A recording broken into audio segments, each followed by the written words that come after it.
Hello everyone, Gizmo Mogwai here, and this is the Halatali dungeon in A Realm Reborn of Final Fantasy XIV. Please like, share, and subscribe, and follow me over on twitch.tv/GizmoMogwai1027. Now this is done from a tank perspective, specifically a warrior, and this is kind of a fast little run of the dungeon. So don't be alarmed if your run is not exactly like this. Just try to go at your own pace if you need to. So first and foremost, I go ahead and decide to pop a food buff just to give myself a little extra HP, and then I go ahead and grab these first two mobs here. Now depending on your party and how comfortable you feel with the healers and the DPS, you can grab more mobs. I decide to grab this stack right here, and I go up here and get some more. As a warrior, as any tank really, you're going to have AoE, so make sure you pop your defensive cooldowns if you can. And just start trying to do as much damage as you can while also helping the healer out by keeping yourself upright, avoiding your AoEs.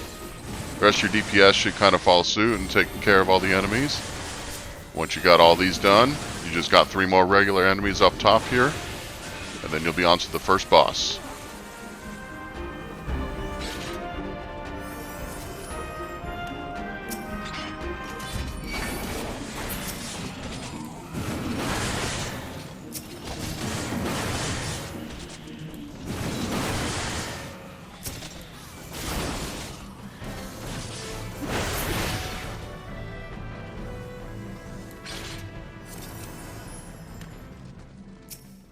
And here we are at our first boss here. It's called the Fire Main, and it's just a giant fire elemental. Now what a lot of groups do nowadays, especially considering how item level syncs are, is they just focus on this boss and let the healer do an AoE heal if need be with all the other adds. So what this boss will do is it'll eventually start spawning these adds that come in, and they're just little fire glowing orbs. And if they get to the fire in the middle, then they kind of explode for very minimal raid-wide AoE. But for the most part, just go ahead and focus on this boss. It can be stunned, and you can't interrupt the casting if you are able to get the timing down. Otherwise, very simple boss. Focus on it, beat on it, and you'll be on to the next area very shortly.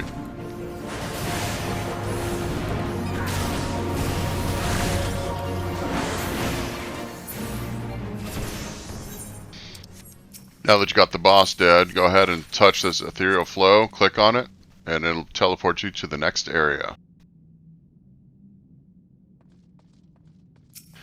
Now this area has a small little mechanic that you have to do. There are 5 little chandeliers, chain winches as they're called, that you have to interact with. If you don't interact them, you can't unlock the second area to the boss, so make sure that somebody's interacting with them. A gas bomb is just going to explode, you can ignore them. The other 2 options that you can get is a treasure chest, or it'll be 3 lightning sprites. So if you can get your group to kind of cooperate with you, one person only has to go interact with it and you can find out what you got. As I got lucky with the first 2, I'm just going to keep going and pull more mobs as I can. I'm able to actually kind of interact with these mobs down here, so I throw a range attack at them to bring them up here. And then I grab this last one right here. And we're just going to whittle away at all these ones that are coming up. Heal and use defensive cooldowns as necessary. Make sure you're AoEing when you can.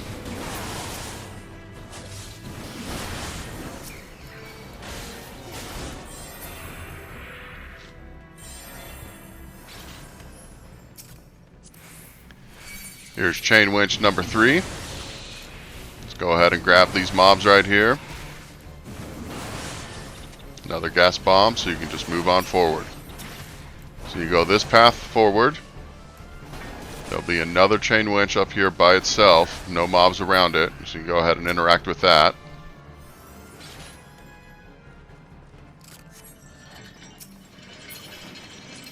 Another treasure coffer. We got really lucky again. And here's the last one. And we got 4 other mobs right here. 3 are stationary, 1 is a roamer. And we didn't get any lightning sprites, so we actually got really lucky with our train winches here. So we go ahead and just whittle these down, and then we can go in through this door that opened up because we hit all the winches. and we will get to the next boss, who has a pretty interesting mechanic behind him as well.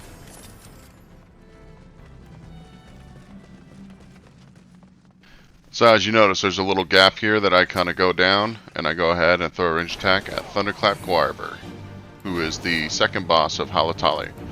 I go ahead and bring him up here, and this boss can be stunned, but his mechanic is he gets a certain HP threshold, and he goes to the middle of where he started, and all the water turns purple, and it's an electrical field. You don't want to be standing in it.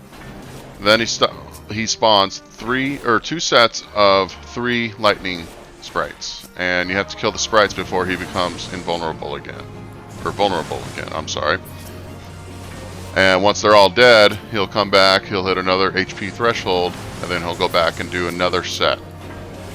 So this is basically rinse and repeat. He only does 2 sets, so avoid the AoE as you can when he's throwing them out. And because I had stunned him earlier, we got him down to that second HP threshold very quickly that he was already there.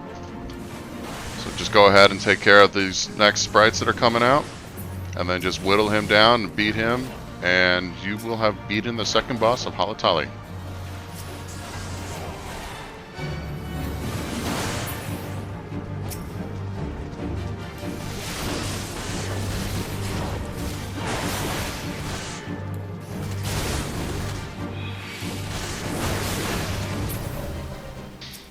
Now that the boss is dead, go ahead and click on that ethereal flow, and that'll take you to the third and final area of Halatali.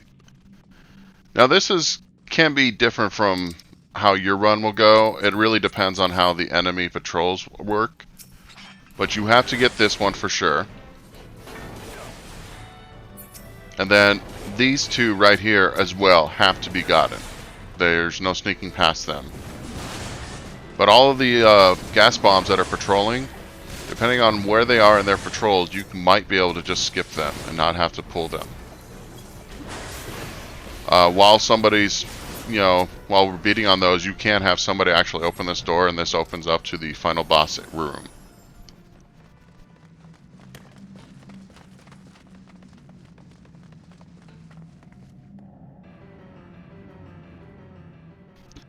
And this is the final boss, Tangata.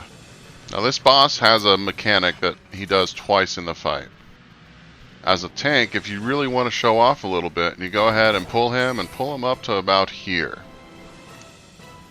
And once he hits a certain HP threshold, right there, he's going to spawn 3 fire sprites right here. Once these are done, he becomes vulnerable again and you can attack him. Once these start spawning, he's also going to spawn these little fire orbs that come around from the outside of the arena.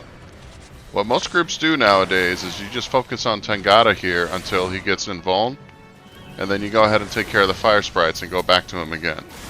A healer with AoE heals will just be able to heal through any kind of damage that these sprites or the orbs are going to do from the outside.